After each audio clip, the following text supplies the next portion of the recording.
اسرائیل باز نہ آیا، ایران میں اہواز، بندر عباس، خرم آباد سمیت کئی شہروں میں فضائی حملے، فضا دھماکوں سے گونج گئی۔ مشرقی آذربائیجان پر حملوں میں 30 فوجی شہید، 55 زخمی، ہلال احمر کا ایک رکن بھی مارا گیا۔ گورنر آذربائیجان کے مطابق صوبے میں 19 مقامات کو نشانہ بنایا گیا۔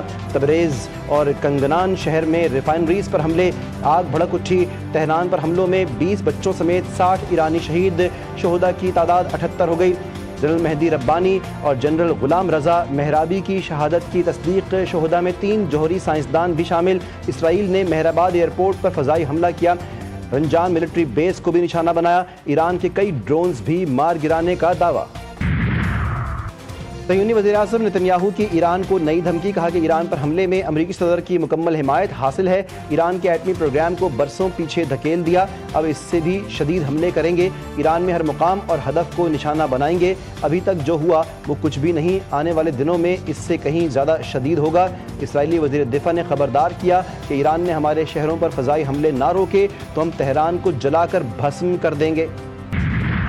ایران کا اسرائیل کو جوابی وار، آپریشن وعدہ صادق سوئم جاری، اسرائیل پر بیلسٹک میزائلوں کی بارش، 200 سے زائد میزائل داغے، تل ابیب، حیفا اور مقبوضہ بیت المقدس میں دھماکوں کی گونج، سینکڑوں عمارتیں ملبے کا ڈھیر بن گئیں، دفاعی تنصیبات، جوہری تحقیقی مرکز اور اہم فوجی اڈے نشانہ بنائے گئے، کئی اہم حکومتی مراکز ملیامیٹ، تل ابیب میں 7 مقامات پر حملے کیے گئے۔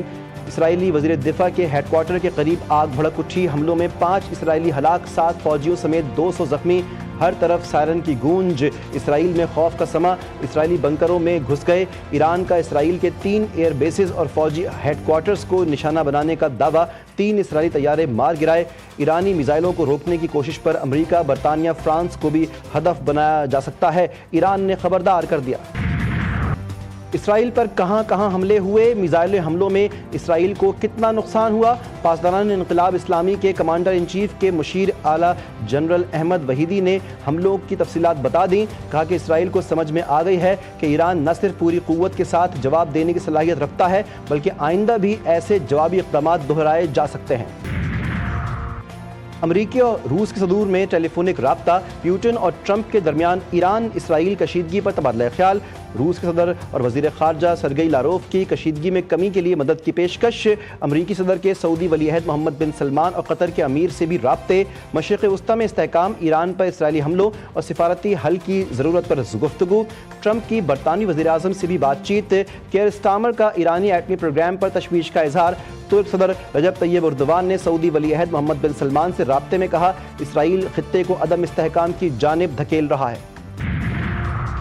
اسرائیل کی بلا اشتعال بلا جواز جارحیت پر پاکستان ایران کے ساتھ مکمل یکجہتی میں کھڑا ہے، وزیر اعظم شہباز شریف کا ایرانی صدر ڈاکٹر مسعود پزشکیان سے ٹیلی فون پر رابطہ، اسرائیلی حملوں کی شدید مذمت، شہباز شریف نے کہا کہ اسرائیلی حملہ اقوام متحدہ کے چارٹر اور بین الاقوامی قوانین کی مکمل خلاف ورزی ہے۔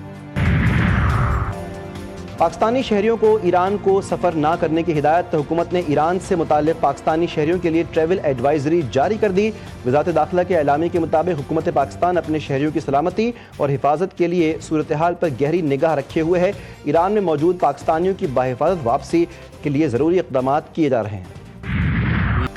اسرائیل عالمی قوانین کی دھجیاں اڑا رہا ہے، ایران پر حملہ کھلی جارحیت اور سلامتی کونسل کی خاموشی عالمی امن کے لیے خطرہ ہے، اقوام متحدہ میں پاکستانی مندوب عاصم افتخار کی سخت وارننگ، کہا کہ صہیونی جارحیت نے مشرق وسطیٰ کو آگ میں جھونک دیا، روس نے اسرائیلی حملوں کو اقوام متحدہ کے چارٹر کی خلاف ورزی قرار دے دیا، چین کا بھی اسرائیلی دہشت گردی پر تشویش کا اظہار، اقوام متحدہ میں سفیر فوکانگ کہتے ہیں کہ بیجنگ مشرق وسطیٰ میں تنازعات کی توسیع کی مخالفت کرتا ہے، اقوام متحدہ میں امریکی مندوب کی تہران کو ایک اور دھمکی، کہا کہ اگر امریکی شہریوں یا اڈوں کو نشانہ بنایا گیا تو سنگین نتائج ہوں گے۔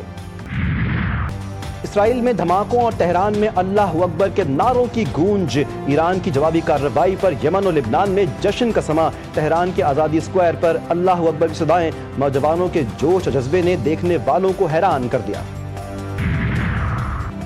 پاکستان امت مسلمہ کے ساتھ چٹان کی طرح کھڑا ہے، غزہ کے مظلوموں کے لیے امدادی کوششیں تیز کرنے کا اعلان، وزیر خارجہ اسحاق ڈار کی زیر سربراہی اعلیٰ سطح کا اجلاس، غزہ میں اسرائیلی مظالم پر گہری تشویش کا اظہار، نائب وزیر اعظم نے کہا کہ پاکستان کا مسئلہ فلسطین پر غیر متزلزل موقف برقرار ہے، مظلوم فلسطینی عوام کو ہر ممکن مدد فراہم کرنے کا عزم برقرار رہے گا۔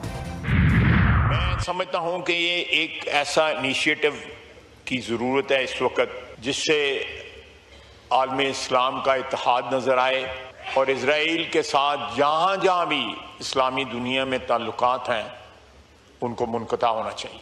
मुकम्मल यकजहती का इजहार हम करते हैं अपने ईरानी भाइयों के साथ और इस आजमाइश की घड़ी में हम उनके साथ हैं, हर तरीके से उनके साथ। मुस्लिम दुनिया मुत्तहिद ना हुई तो सबकी बारी आएगी। मुस्लिम दुनिया इसराइल से सिफारती ताल्लुकात ख़त्म करे। नाजायज़ रियासत ने पूरे खित्ते को जंग की लपेट में डाल दिया। कौमी असम्बली में खिताब के दौरान ख्वाजा आसिफ ने कहा कि ईरान पर हमला करके बैनुल-अक़वामी क़वानीन की खुली खिलाफ वर्जी की गई।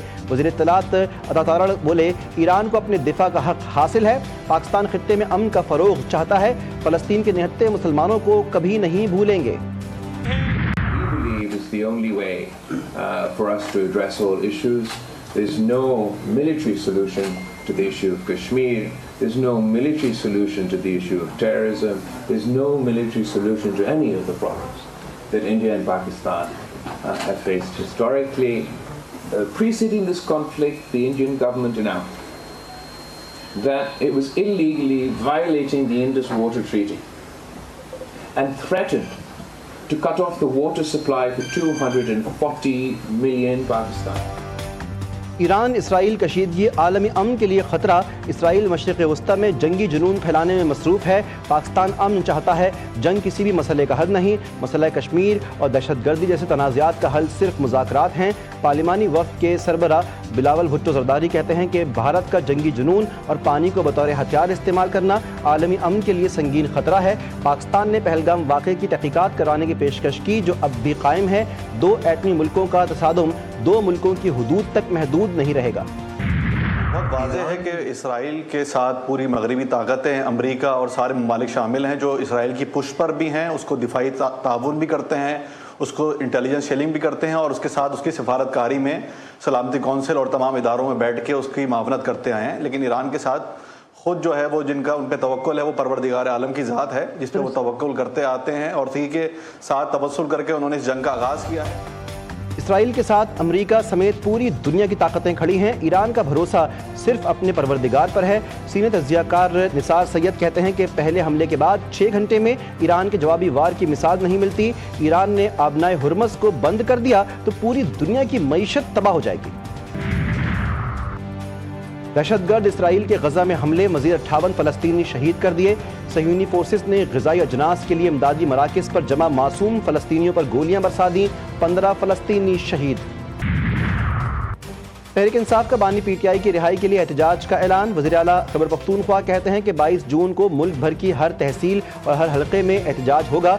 अली अमीन गंडापुर ने वाज़े किया कि इस बार जब हम निकलेंगे तो बानी के पास अडियाला आएंगे और अब पुरअमन नहीं रहेंगे।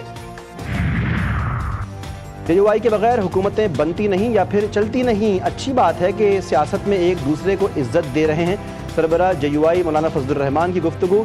सेनेटर फैसल वावडा बोले, सियासी तौर पर पाकिस्तान को मौलाना फजलुर रहमान की ज़रूरत है। आगे कैसे चलना है मौलाना साहब से रहनुमाई लेंगे।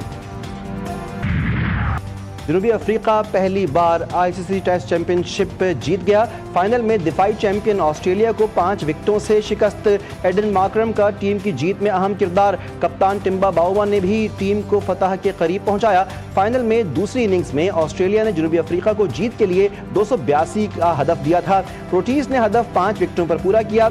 एडन मार्करम के 136 रन, टिम्बा बाउवा ने भी निस्फ सेंचुरी स्कोर की। 66 रन की इनिंग बनाकर पवेलियन लौटे।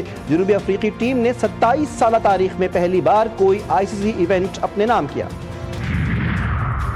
भारत को सिफारती मुहाज पर एक और शर्मनाक नाकामी का सामना। भारत एफएटीएफ की ग्रे लिस्ट में पाकिस्तान को शामिल करवाने में नाकाम। पाकिस्तान आलमी एतमाद हासिल करने में कामयाब। चीन, तुर्की, जापान ने पाकिस्तान की खुलकर हिमायत की। एफएटीएफ ने भारत का बयानिया मुस्तरद कर दिया। विफाक ने तहफ़्फ़ुज़ात दूर नहीं किए तो पीपल्स पार्टी वफाकी बजट की मंजूरी के लिए वोट नहीं देगी। वज़ीर आला सिंध मुराद अली शाह ने साफ साफ कह दिया। पोस्ट बजट कॉन्फ्रेंस में कहा कि बजट के मौके पर सबको मुत्तहिद होना चाहिए था। अवाम को रिलीफ फराहम करने के लिए हर मुमकिन इक़दाम किए। विफाक से मुंतकली पूरी तरह नहीं आई। विफाकी हुकूमत से राब्ता किया लेकिन वो कहते रहे हम ठीक जा रहे हैं।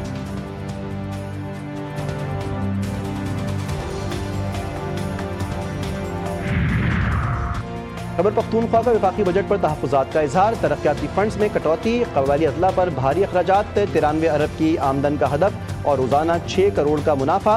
मुशीर ख़ज़ाना मुज़म्मिल असलम का पोस्ट बजट प्रेस कॉन्फ्रेंस में कहना था, वफाक बेहतर काम करे तो सूबे भी अच्छी कारकर्दगी दिखाते हैं। वफाक की जानिब से टैक्स कम जमा करने की वजह से हमें 90 अरब रुपए कम मिले।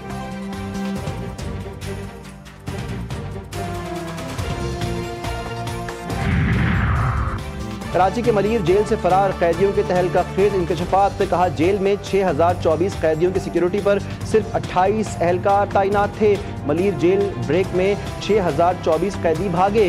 कैदी 7 सर्कल से फरार हुए, पहला सर्कल तोड़ने के बाद बाकी सर्कल तोड़े।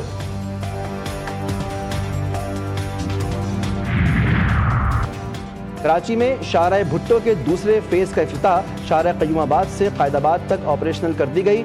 वज़ीर आला मुराद अली शाह ने कहा कि पीपल्स पार्टी ने कराची के लिए तरक्याती मंसूबे दिए, मंसूबों की तकमील में रियायत नहीं दी जाएगी।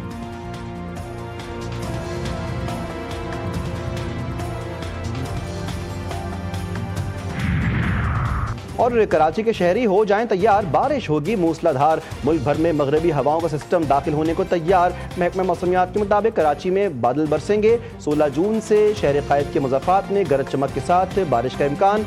बारिश बरसाने वाला सिस्टम कराची के मुज़ाफ़ाती इलाकों में 1 से 2 रोज़ तक असरअंदाज रहेगा।